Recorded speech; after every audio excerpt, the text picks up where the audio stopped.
تحفہ ہے، اور یہ دعا پڑھنے والا جو اللہ پہ توکل کر لیتا ہے واقعتاً خالق و مالک اس کی حفاظت فرماتے ہیں، اور اللہ کسی کا اس کو محتاج نہیں کرتے جب یہ دعا انسان پڑھ لیتا ہے۔ نبی کریم صلی اللہ علیہ وسلم نے صحابیات کے اندر جو تعلیم کا ایک نمونہ پیش کیا، امہات المؤمنین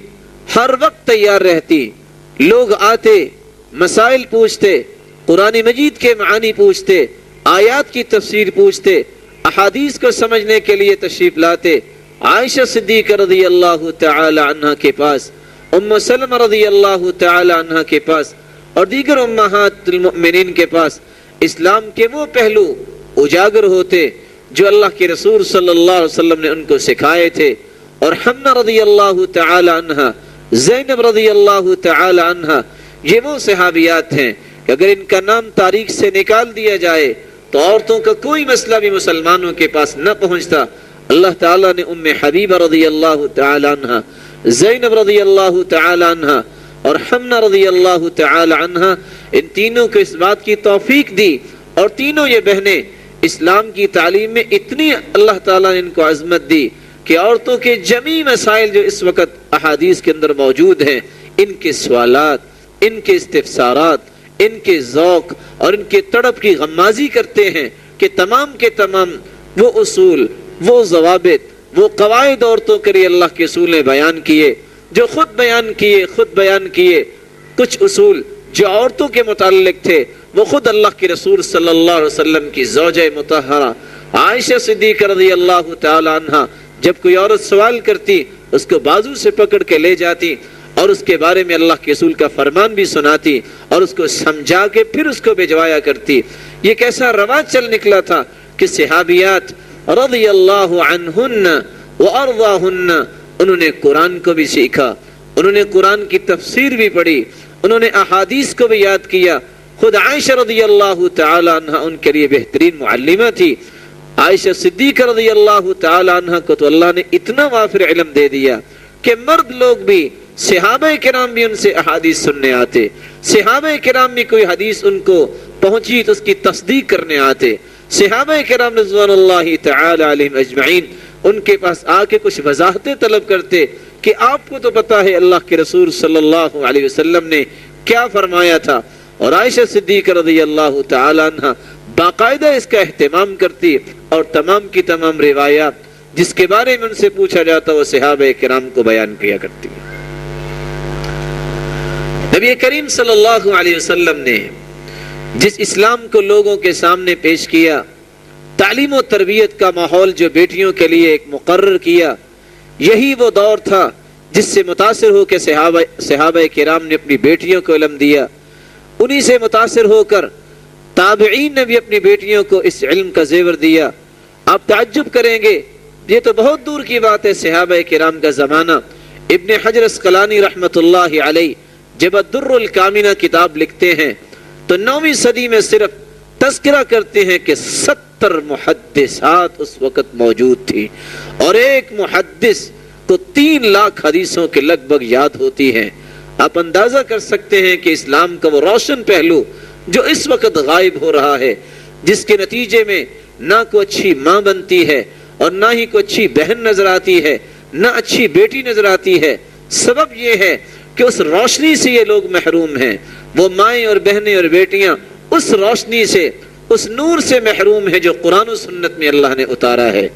آج لوتی منفلوتی کی وہ بات یاد آتی ہے جو کہا کرتے تھے منفلوتی کہ یہ لوگ جنہوں نے اسلام سے متاثر ہونا تھا، آج یہ یہودیوں سے متاثر ہو کر اپنی بیٹیوں کو دین کی تعلیم سے آراستہ کرنے کے بجائے وہ اصول سکھاتے ہیں، وہ قواعد پڑھاتے ہیں جس کے پڑھنے کے بعد تعلمت کل شیء الا تربیت اولادها واحکام دینها، جب کالجز اور یونیورسٹیز میں جاتی ہے،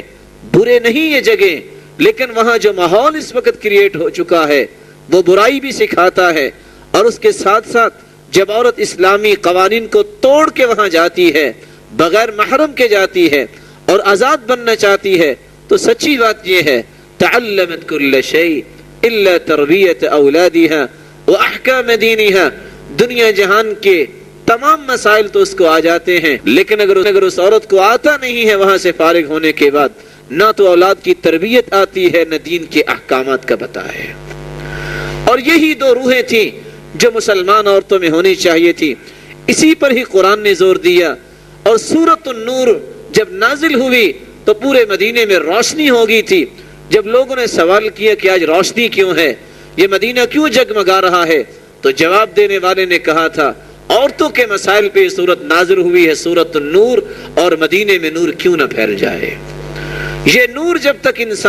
جب عورت اپنے سینے میں اس نور کو بند نہیں کرتی، جب تک اس کو اپنے دماغ میں جگہ نہیں دیتی، نہ اس کی زندگی میں نور آ سکتا ہے، نہ اس کے معاملات میں نور آ سکتا ہے، اور نہ اس کی کلام جو ہے وہ نورانی بن سکتی ہے۔ اللہ سبحانہ و تعالی سے دعا ہے کہ ہر عورت کو اپنی عظمت کو پہچاننے کی توفیق عطا فرمائے اور قرآن و سنت کی روشنی لینے کی توفیق عطا فرمائے۔ جاہلیت کے اندر بیٹی کا کیا مقام تھا آپ نے سنا، اسلام نے بیٹی کا عجیب صحیح مقام بنا دیا، دلائل بھی آپ سن رہے ہیں، حتیٰ کہ اللہ کے رسول صلی اللہ علیہ وسلم نے خود اپنی بیٹی کے ساتھ وہ رویہ رکھا جو دنیا کے لیے ایک مثال ہے۔ جب بیٹی گھر میں تشریف لاتی، عائشہ صدیقہ رضی اللہ تعالی عنہ روایت کرتی ہیں، ہم ساری بیویاں اللہ کے رسول کے پاس بیٹھی ہوئی تھیں، جب فاطمہ رضی اللہ تعالی عنہ تشریف لائیں، ما تخطئ مشیتها من مشیت رسول اللہ صلی اللہ علیہ وسلم شیئا، فاطمہ رضی اللہ تعالی عنہ کا چلنے کا طریقہ بھی اللہ کے رسول کا طریقہ تھا۔ جب وہ آ جاتی، فلما رآہا، باوجود کہ ہم ساری بیویاں بیٹھی ہوتی، جب فاطمہ رضی اللہ تعالی عنہ تشریف لاتی، رحب بها فقال مرحبا بابنتی، اللہ کے رسول صلی اللہ علیہ وسلم اتنے خوش ہو جاتے اور یہ کہتے مرحبا بابنتی، اے میری بیٹی تجھے خوش آمدید ہو۔ وقام الیہا، اللہ کے رسول اس کی طرف کھڑے ہو جاتے، وقبلہا ورحب بها، اسلام کی عظمت کو واضح کرنے کے لیے تمام بیویاں سامنے ہیں، دنیا کو یہ سبق سکھانے کے لیے کہ بیٹی خواہ اس کی شادی بھی کر دی جائے، اس کے ساتھ تعلق کو توڑا نہیں جا سکتا۔ یہ جاہلیت کا اصول تھا کہ بیٹی کی کوئی قدر و قیمت نہیں۔ اللہ کے رسول کھڑے ہو جاتے اور اپنی بیٹی کو بوسہ دیتے، ورحب بها، خوش آمدید کہتے، واخذ بیدہا، اور اس کے احترام کو مزید بڑھانے کے لیے باوجود کہ بیٹی ہے، اس کے ہاتھ کو پکڑ کے واجلسها فی مجلسہ، اپنی مجلس میں اپنی چادر بچھا کر کبھی دائیں طرف بٹھا لیا کرتے، کبھی بائیں طرف بٹھا لیا کرتے، اور یہ واضح کر دیا کہ اللہ سبحانہ و تعالی کی طرف سے جو قرآن نازل ہوا ہے اور جو اللہ سبحانہ و تعالی نے محمد مصطفیٰ صلی اللہ علیہ وسلم کو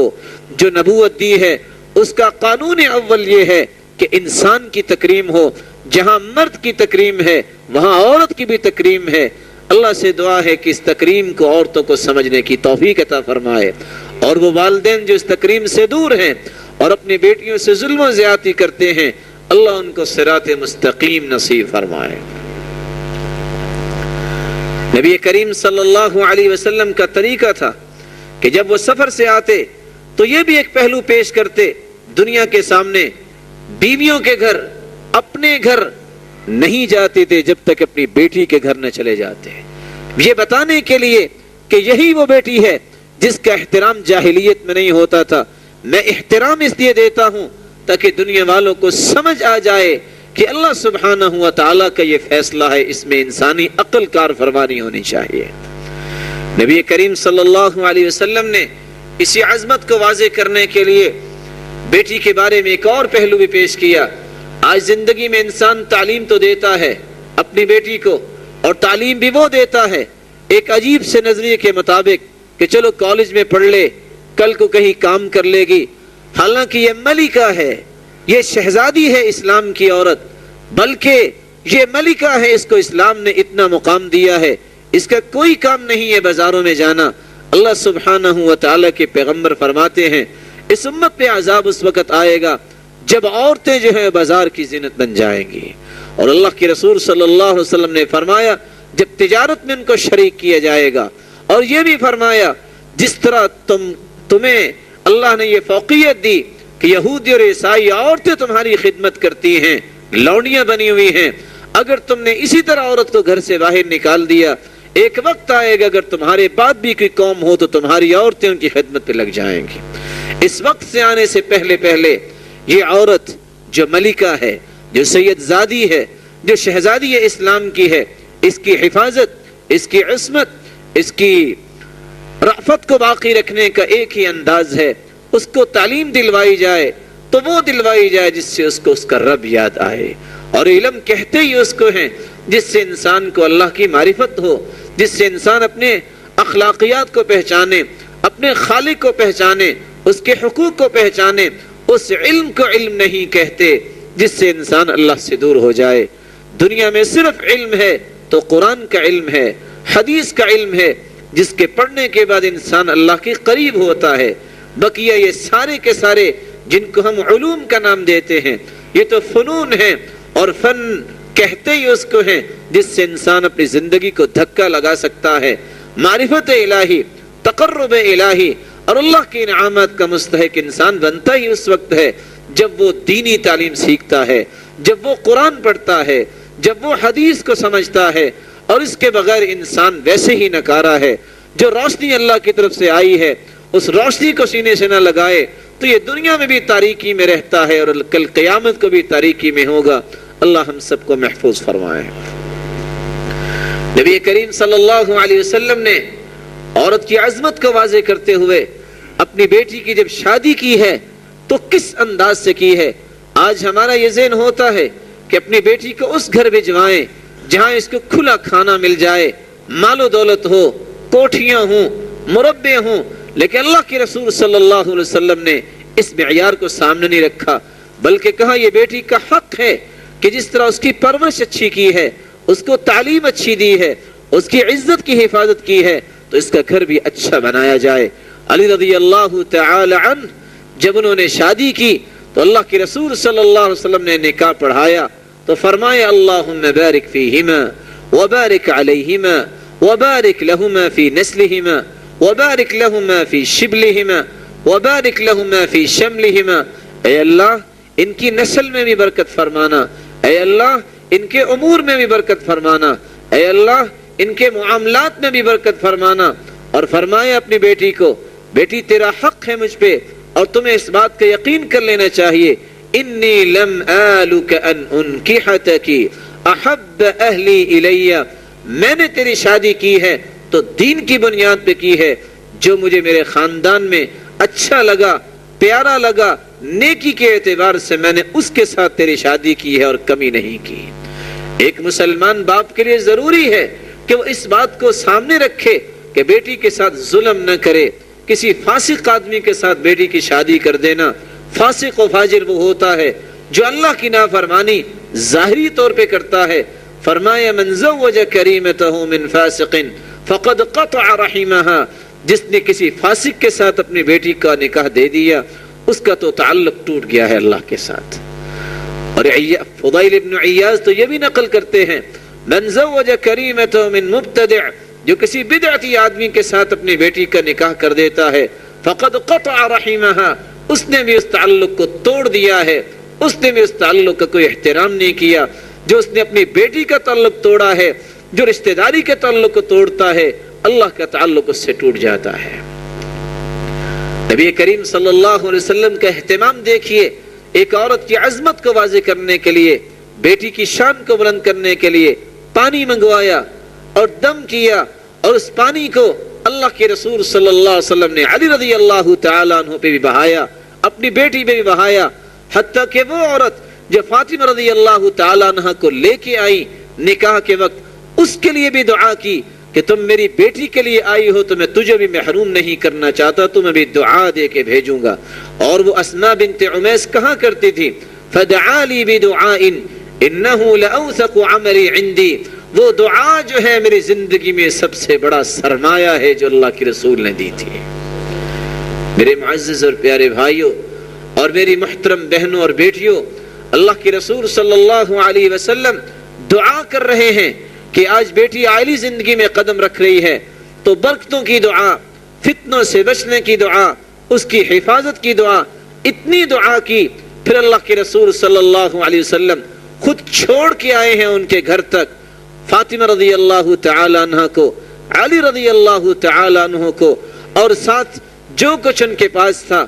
ضروریات کے مطابق ان کو کچھ ساز و سامان بھی دیا، اور یہ نصیحت کی کہ بیٹی ایک ہی بات کو یاد رکھنا، تم اللہ کو راضی کرتے رہنا، اللہ تجھے راضی کر دے گا۔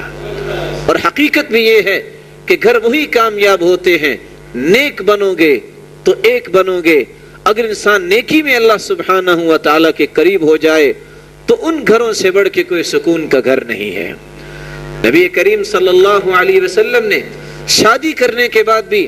اس کی تعلیم کا خیال رکھا، تربیت کا خیال رکھا۔ ان رسول اللہ صلی اللہ علیہ وسلم طرقہ وفاطمہ قال الا تصلیان، ان کے گھر گئے، جا کے علی رضی اللہ تعالی عنہ کو اٹھایا، بیٹی کو اٹھایا، اٹھو تہجد کا وقت ہے، تہجد پڑھو۔ اس کا کوئی مطلب نہیں جس طرح آج ہم سمجھ بیٹھے ہیں کہ بیٹی کی شادی کر دی ہے، نہ اس کا گھر میں حق رہا ہے، نہ اس کا کوئی تعلق رہا ہے، وہ چاہے اس کو مار دے، وہ چاہے اس کو قتل کر دے۔ یہ اسلامی موقف نہیں ہے۔ اسلام نے ہمارے سامنے جو پہلو پیش کیا ہے، اللہ کے رسول صلی اللہ علیہ وسلم جب تک زندہ رہے اپنی بیٹی کی تعلیم و تربیت کا خیال رکھا ہے۔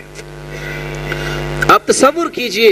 کہ اللہ کے رسول صلی اللہ علیہ وسلم اپنی بیٹی کی تربیت میں اتنے اہتمام رکھتے تھے، ایک رات میں 2 مرتبہ ان کے گھر گئے،